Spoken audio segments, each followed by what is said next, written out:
大家好，最近天气变化比较大，流感的人也比较多。我昨天开始感觉嗓子有点不舒服，今天正好看见一个网红的偏方，烤橘子，据说对轻微的风寒很有效，我就想试一试。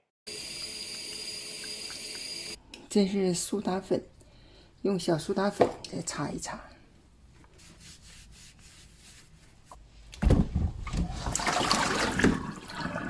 我这次烤的是橙子，橙子和橘子都属于柑橘类的水果，清洗干净以后，一个一个包裹起来。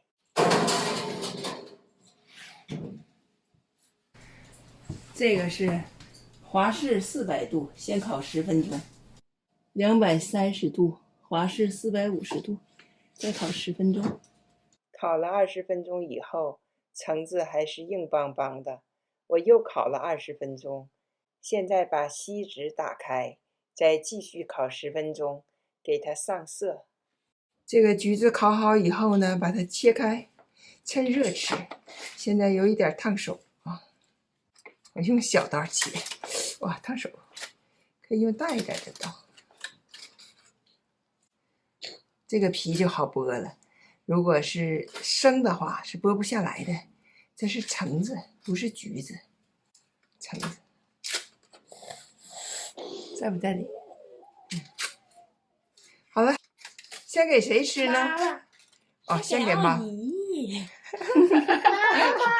都好，那我就先给弟弟了啊。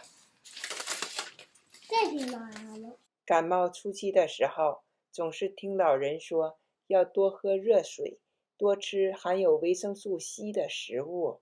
热乎乎的烤橙子含有丰富的维生素 C。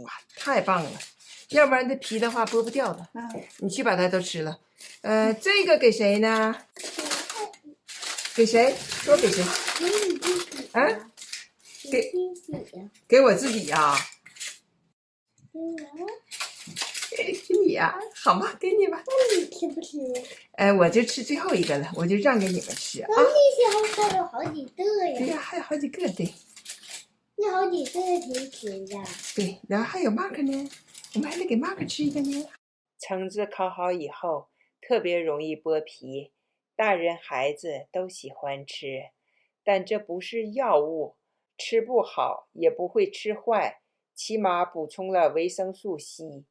如果连吃几天，嗓子还是不舒服的话，还是要看医生的，不能全信网红偏方。